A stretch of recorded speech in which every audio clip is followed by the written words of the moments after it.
Let's just call her Cindy. She had just turned 18 when she came to live with my wife Linda and me, and she was 9 months pregnant. She'd been living in a group home, having suffered all kinds of abuse at the hands of her father. But that facility didn't allow young women to stay if they got pregnant.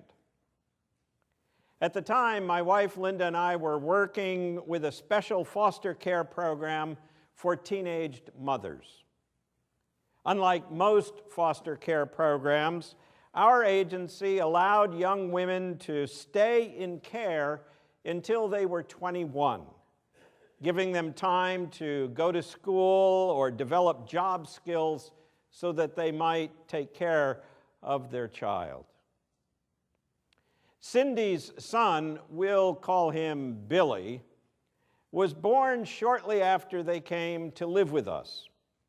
He weighed in at a little over 7 pounds, and while Cindy was white, baby Billy's father, who never played a very active role in his life, was African American. Cindy was a bit clingy with her newborn son. She rarely put him down. She had a hard time trusting others to care for him. She suffered from a measure of paranoia. She even kept her sunglasses on when she met with her therapist. When she finally consented to placing Billy in a daycare program so that she could go to college, she had almost daily confrontations with the teachers and the caregivers. But then she met another fellow, and within months, Cindy was pregnant again.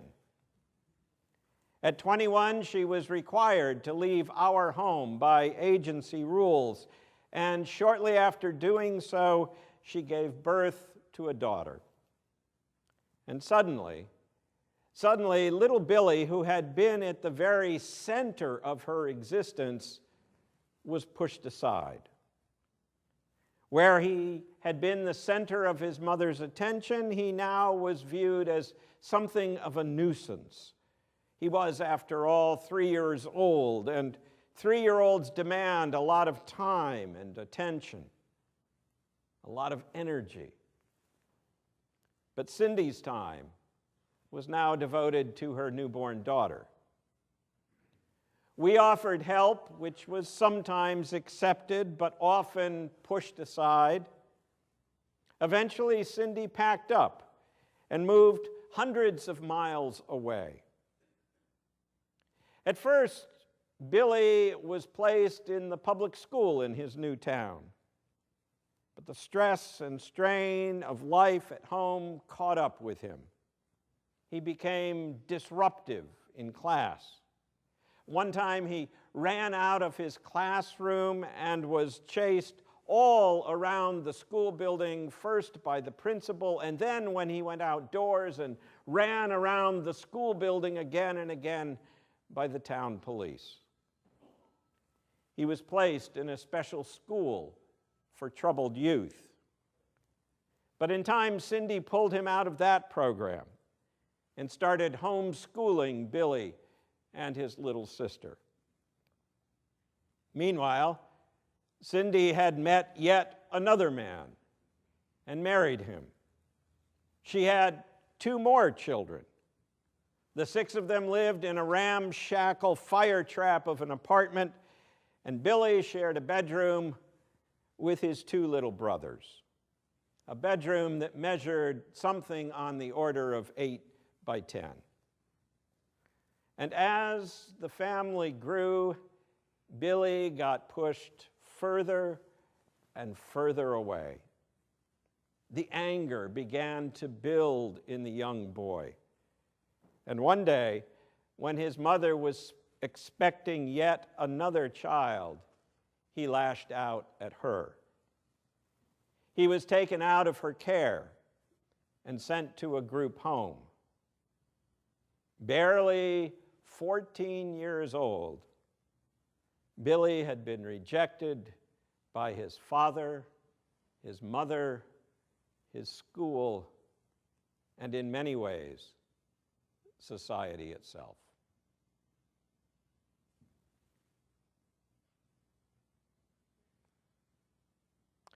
While there's a measure of disagreement about the authorship of 1 Peter, many scholars believe that what Jessica just read for us was indeed written by the Apostle Peter, probably in Rome, most likely shortly after the first Roman persecution of Christians under the Emperor Nero. A fire had ripped through Rome, destroying many of the city's most treasured shrines and buildings, and Nero was taking the heat, so to speak. While the fiddle playing may be apocryphal, there is every possibility that Nero was indeed at fault for the great fire in Rome, and he needed someone to blame. Enter the Christians. The Roman historian Tacitus describes the persecutions that follow in sickening detail. Mockery of every sort, he writes, was added to their deaths. He speaks of how they were taken into the arenas and used in ways that I won't describe here. So Peter writes to those persecuted Christians. He writes to them to offer them a word of encouragement as they are living through this time of persecution. He offers them a word of hope. It is what one scholar calls a pep talk of sorts. Things may look pretty dim now, he says, but even though you have been rejected by mortals, remember, he writes, you are chosen and precious in God's sight. Look to Jesus, he reminds them.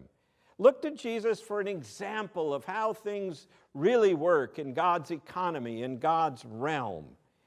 Jesus was so despised by those in authority that he was tried as a criminal and put to death. Yet on the third day, God raised him from the dead. And in his resurrection, says Peter, in that resurrection, we can find hope for our lives as well. Yes, Christ's resurrection may have occurred over 30 years ago now, says Peter, but Easter is not over yet. The stone that builders rejected has become the very head of the corner. The building block that was rejected has become a cornerstone of a whole new world.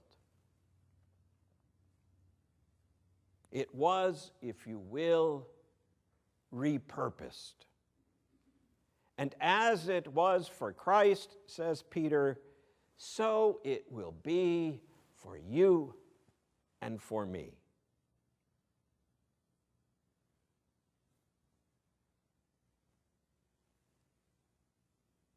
The group home they sent Billy to wasn't bad, but like most such facilities, it was an easy place to get lost. It was an easy place to get overlooked. Angry, lonely, and on the edge of despair, Billy had very little going for him. The group home sent him to the local public school in town. The student body there was almost exclusively white in makeup, and most didn't know quite what to do with this dark-skinned young man, this dark-skinned outsider. But one little boy, decided to sit with him at lunch. And soon Billy and George became good friends. They hung out together at school. And soon George introduced him to his parents. George is the youngest of 5 children. But unlike Cindy, his folks had no trouble making a bit more room in their hearts for Billy. Indeed, it wasn't long before they suggested Billy might come live with them. They worked through the various legal issues to get guardianship, and finally it happened. Billy moved in and finally got the attention and the structure and the love that he so desperately needed. His grades improved. He got a job after school. He joined the football team.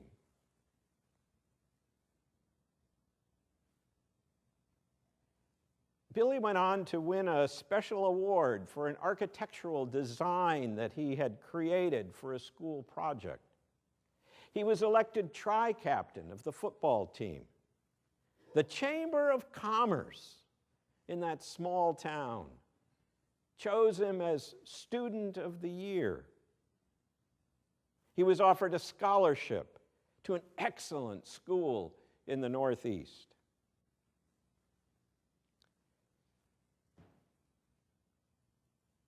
Next month, Linda and I will have the very great joy of participating in the graduation celebration as Billy finishes out his high school career and prepares to head off to college in the fall.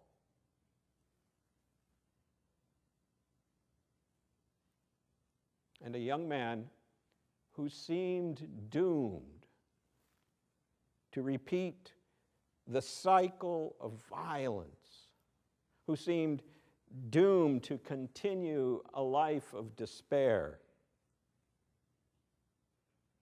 This young man has a promising future.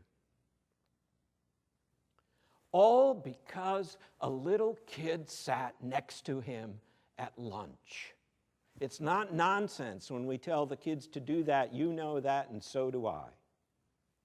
All because a mom and dad were able to make just a bit more room in their hearts for a child.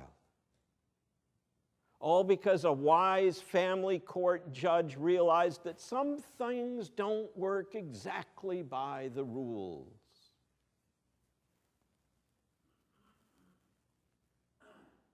The building block that was rejected found a new role, a new purpose, a new place to fit in. And I'm convinced that because of Billy, that small New England town, that all-white community, now also has been transformed and will never look at people of color quite the same way again because they know Billy.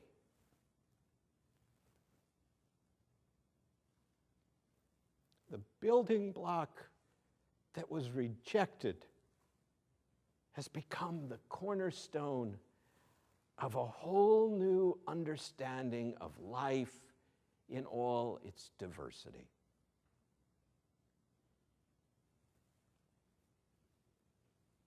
Old St. Peter was right. Easter isn't over yet. Not even now in 2014. It's coming on a day in June. And in fact, resurrections are happening all around the world every day of the year. Amen. Sisters and brothers, if I had told you that story one-on-one, I would have reached into my wallet and pulled out Billy's picture. 7:45, I was able to pass it around to everybody. I'm not going to try to do it here.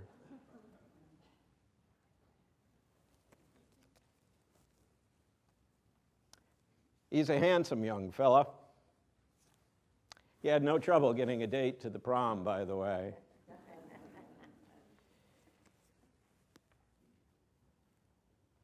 The children that we saw today, those precious, special children, I suspect every one of them, like Billy today, has someone who carries their picture in their wallet. But there are a lot of children in our world whose pictures aren't in anybody's wallet. But the good news is this: they are in God's wallet. Must be mighty thick, that wallet of God's. And the further good news is this: we can do something to make a difference in the life of a child. You can. I can. It may not be as involved as George's family taking Billy in, or our family taking in his mom. But you can do something so that all children can have the wonderful opportunities that our children have. You can do something